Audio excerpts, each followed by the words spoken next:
Donc, moi, je m'appelle Marc Portier. Comment suis-je venu accompagner des personnes qui demandent une aide médicale à mourir ou qui s'interrogent sur leur choix de fin de vie? Eh bien, pour reprendre le qualificatif de François Hollande, qui s'était autodésigné comme président normal, j'étais un médecin normal. On a fait ce qu'on a plu, hein, je pense. Bon, je le fais toujours, puisque moi, je continue à exercer un peu en tant que remplaçant en médecine générale dans un département du Lot où j'habite maintenant, après avoir exercé dans le Nord.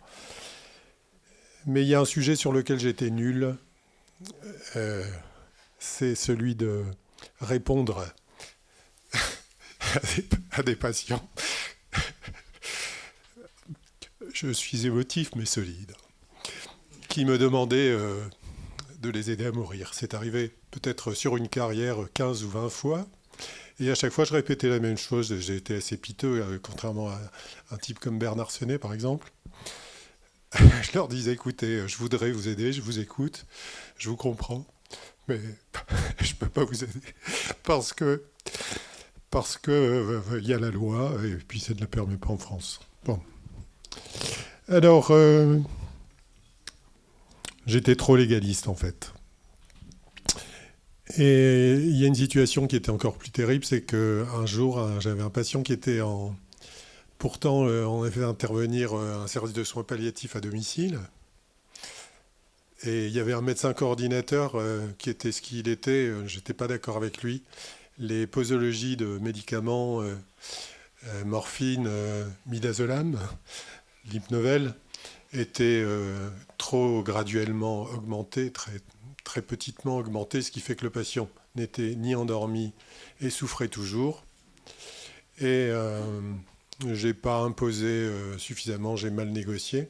Et le patient, qui avait pourtant une grande confiance en moi jusqu'à présent, m'a regardé en me disant vous savez, vous faites pas ce que je vous demande. Je l'ai déçu. Je pense que je l'ai déçu.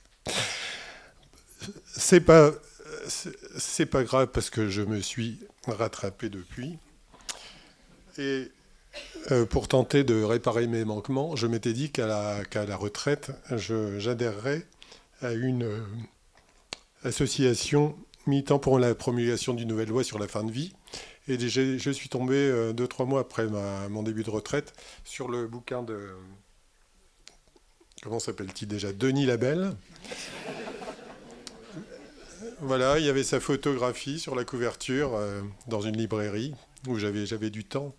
Et ça m'a intéressé, j'ai lu la quatrième de couverture, j'ai lu le livre avec beaucoup d'intérêt. Qu'est-ce qu'on rigole? Tout ce qui était écrit m'a convaincu. J'étais d'accord avec tout ce qui était écrit. Puis j'ai appris des tas de choses. En particulier, j'ai appris l'existence de cette association où nous sommes. Et puis donc je lui ai envoyé un mail. Il m'a répondu rapidement. J'ai connu Nathalie. Et puis je me suis impliqué dans cette association. Euh, donc la suite est en page 2. Il y en a 10.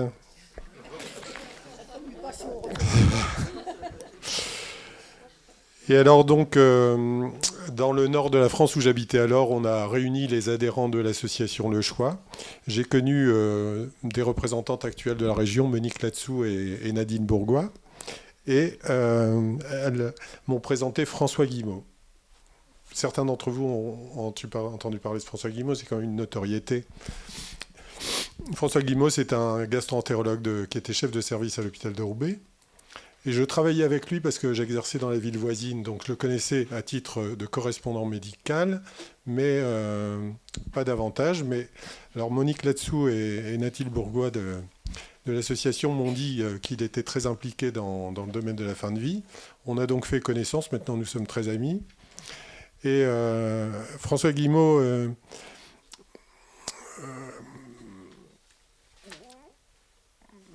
m'a un peu amené dans un collectif qu'il a construit basé dans le Nord, mais avec les moyens de communication, on peut se parler à toute distance maintenant. Il a créé un collectif qui s'appelle Accompagner mon choix de vie. Et alors ce collectif, Il a deux sous-ensembles, un sous-ensemble un peu politique, un peu militant, et un sous-ensemble qui est totalement apolitique et qui n'a qu'une seule mission, qui est celle d'accompagner les patients en fin de vie qui font des demandes. Alors on reçoit des demandes de la part de... via les associations telles que Le Choix Citoyen pour une mort choisie, qui nous fait parvenir quelques dossiers, et aussi l'Association pour le droit à mourir dans la dignité, et maintenant le collectif qui a un site et qui commence à être connu parce que sur le plan média, il y a eu des accompagnements et des passages à la télévision et dans la presse, et il y a un site collectif accompagné Mon choix de vie, mon choix de fin de vie, et nous recevons des demandes directes. Alors, il y a un protocole qui est employé maintenant. Je me concentre sur l'activité de ce comité médical. La procédure est maintenant bien rodée. Lorsqu'une demande nous arrive, on prend connaissance du motif, du diagnostic, et nous recontactons la personne, mais tout ça a été un peu dit, je vais aller très vite. On réunit les pièces médicales et puis il y a deux situations où le cas nous paraît recevable pour la Belgique ou la Suisse ou non. Si ça n'est pas recevable, on essaye de l'expliquer à la personne et puis on lui propose un accompagnement psychologique si elle le souhaite. Si c'est recevable, nous instruisons entre guillemets le dossier en rencontrant la personne longuement et on fait un point le plus complet possible de sa situation et nous rédigeons un compte-rendu extrêmement circonstancié qui va être très important parce que, selon nous, il servira de base à la présentation aux confrères belges ou aux associations suisses. Et ces interlocuteurs auront un travail grandement facilité d'appréhension du cas grâce à ce compte-rendu qui est qui plus est fait par des professionnels de santé. Donc le compte-rendu est rigoureux, très rapidement, il y a la datation, modalité de la rencontre, en présentiel ou en visio, parce que dans des cas, nous sommes obligés de faire en visio, compte tenu de l'éloignement. On dit qui est présent, l'identité, les coordonnées de la personne, diagnostic principal, médecin traitant, est-il d'accord ou pas, les médecins spécialistes, leurs coordonnées, directive anticipée, demande d'euthanasie, personne de confiance, les métiers, la situation sociale, la situation familiale, le soutien familial ou non, histoire de la maladie, situation actuelle, traitement actuel sur le plan religieux, position vis-à-vis des soins palliatifs, perspective, conclusion, documents disponibles. Ce compte-rendu est soumis à la personne qui nous donne des correctifs éventuels ou des compléments d'information. Je vous lis vite fait une partie d'un dossier médical pour illustrer. Histoire de la maladie. Apparition en 2021 d'un ralentissement à la fois physique et psychique chez un patient malvoyant en raison d'une DMLA. Il a 75 ans.